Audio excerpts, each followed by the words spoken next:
Alright, this is my first recording, obviously. So I'm going to be doing a podcast about UFO sightings, and right now I've found the documents submitted by the CIA. I've also found videos of the AARO that they've started posting, or other people started posting, and whatnot, the UAPs. So I like to talk about basically every sighting, everything we can find. I want to put together an entire list of sightings and proof that life's out there, and basically find some people out there that can or that are like-minded, and question everything. So this is a document of a UFO phenomenon in China. It's analyzed. Some of the stuff is photocopied and it looks terrible. A lot of these documents that the CIA posted were from the stimulus package that Trump approved, and it's 1,000 or so documents submitted on this website. Excuse me, I'm just getting over being sick. So this is basically, it's not really a report, it's more of like a nature journal, but the CIA classified it as evidence. So it says at 2100 hours, like my hands, at 2100 hours on the 13th of November 1978, I'm going to butcher this, Chang Zinging, 1728, 1767, 2402. Now, that I don't know what that is. That might be some kind of code, some kind of CIA crap. A student in the 76th class of the Department of Space Physics at Wuhan University returned to his dormitory from the school library. As he entered the door, he said that the moon in the west was really frightening and had become much larger than usual. His roommates, Shenda, did I just tell y'all their social security number? I think that's a social security number. It's another one right next to his name. I'm not going to release that. I might edit out the other one. And Han Efren did not believe him because at this hour the moon should be in the east. The three thereupon rushed out of the room to take a look, and sure enough, there in the west, at a 40-degree angle of elevation in the clear night sky, was a round object with a visual diameter of about 1 degree, giving off an orange-red light and a light intensity slightly less than that of a full moon. The top part of this object was covered with a slowly curling cloud mass. The concealed portion was at times large and at times small. The entire object was slowly flying in a west by north direction, its color becoming deeper and deeper, and its brightness also gradually diminishing, but its visual diameter showed no apparent decrease in size. Classmate Cheng Shenda said there was a complete silence at the time, and the three of us felt a little afraid. When the chemistry building blocked our view of the object, we raced to the top of the big library at a high place to look at it some more, but we don't know where it flew. He said the entire period of observation was about 10 minutes. Now, when I go through these documents, some of them are just crap. They're just a short little memos, almost, from scientist to scientist, or observer to observer, both militant or governmental. And some of them are photocopied. They look terrible. You can barely read them. But when this first came out, I did read one, and it was an actual report, and it was very legible. You can see it. And it was in Russia. And they were talking about this object that was sort of like pressing down a force into the ground, but not touching it. And it was really close to the ground, and I can't remember if they got close, if this was from a distance, but they can clearly see with their own eyes, like it was somehow levitating, but with no sound, just like you see on this report that I just said. And what's even crazier now is now they're all of a sudden, the government is putting up this website where some videos can be posted on unclassified document and recordings of UAPs, which gets on my nerves. I guess maybe I'm stuck in the old ways. UFOs sounds better to me, but I like how everything is being released, but I think they're trying to trickle out instead of completely dropping all this information at once years ago, all of a sudden. I think maybe in their mind, or their minds, it would keep people from killing themselves, because you've got religious people that are highly religious, and anything that is told to them like this and about this, they're gonna, if they get told that this stuff's real, they're gonna lose sight of who they are, basically. I think, honestly, I've had conversations with a bunch of people, and we all seem to agree that a lot of people would either commit suicide, or their entire existence, their entire belief system would come crashing down, and that would destroy a lot of people's lives, a lot of families, whole families, whole generations, maybe, and they're still alive. They would all be completely lost after that. Now, I mean, there could be other reasons too. I mean, it would be maybe create another race to space again, which would cause a lot of things to happen as far as our infrastructure goes. I don't know what else. I mean, there could be a lot of bad stuff come out of this, but honestly and truly, there could be a lot of good stuff. It could change us. It could evolve us as a human species.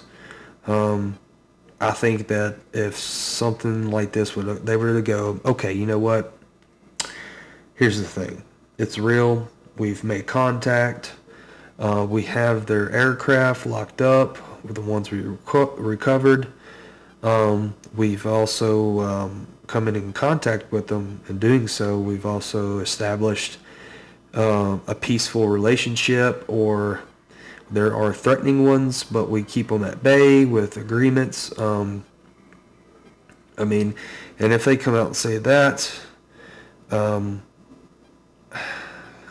knows what will happen. God knows what would happen. I mean, it may be a 50-50 chance. 50 it's good, 50 it's all bad. I mean, honestly don't know. But there's people out there like me that just want to know the truth. I mean, to get on with our lives, to get past it, to find meaning in it.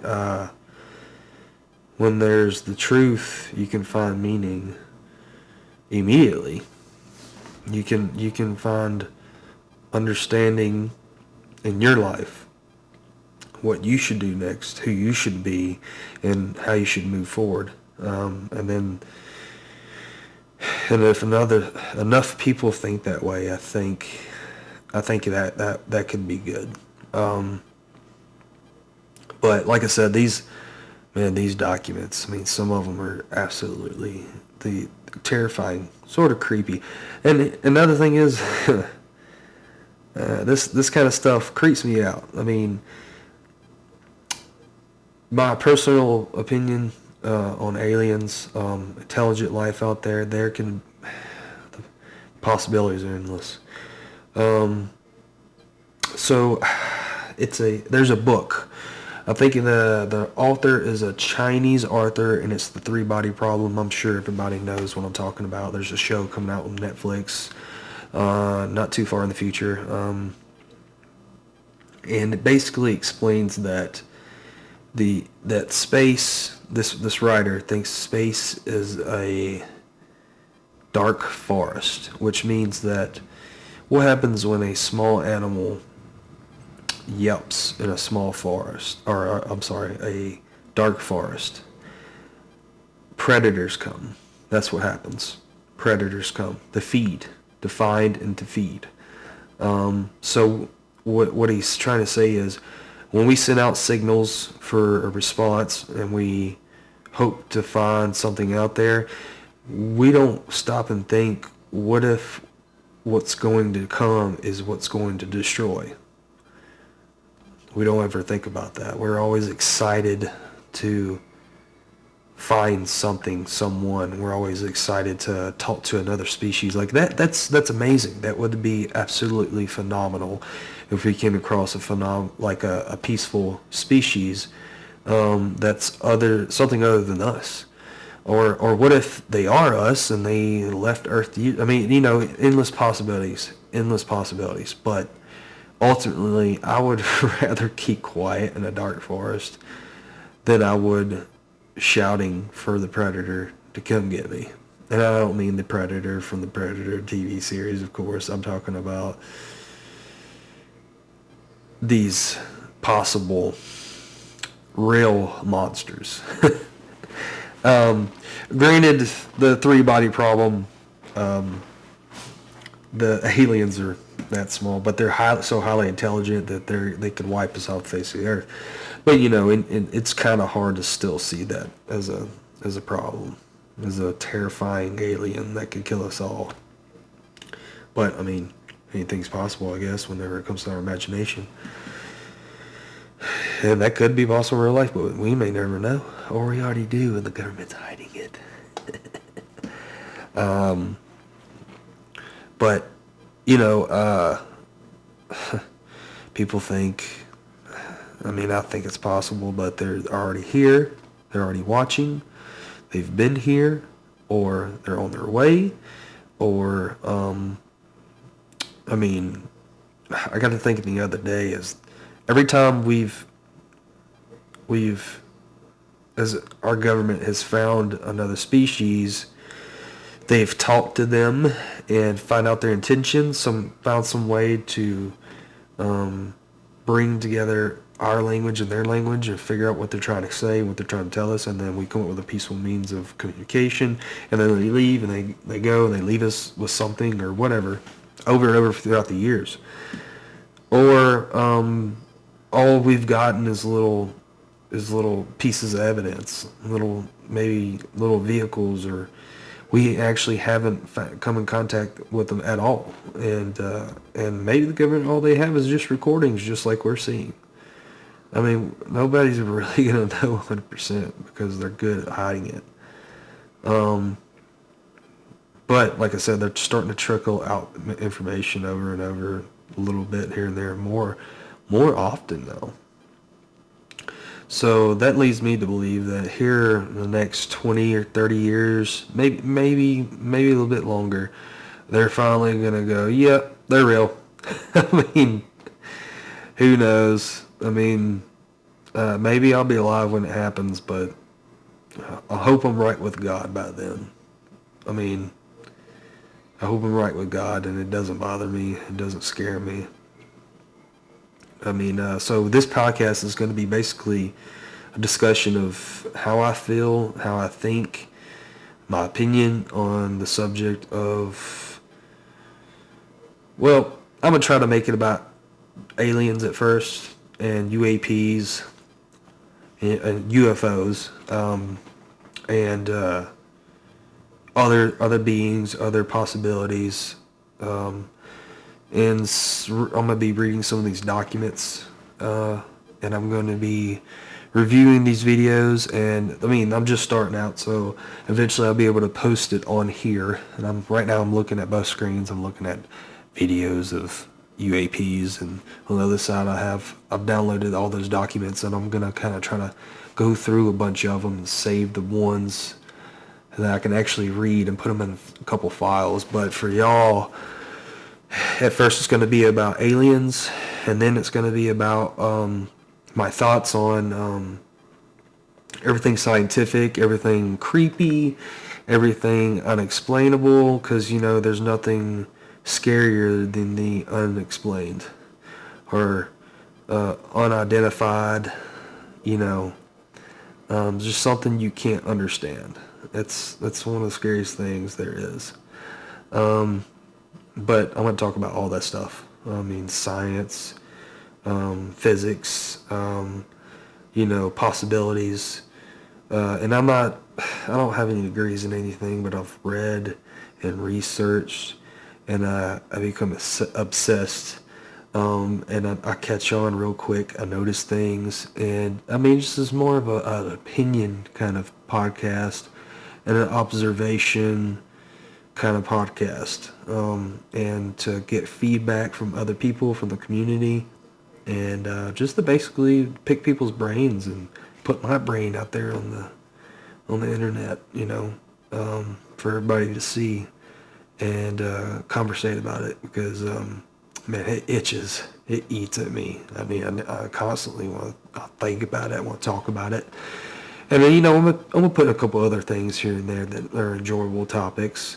Nothing too controversial, you know, nothing too hurtful to other people, like, not, you know, and just I like to question everything.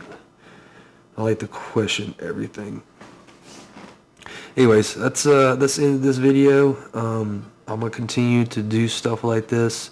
I'll figure out how I'm going to edit these videos and then try to post what I can legally.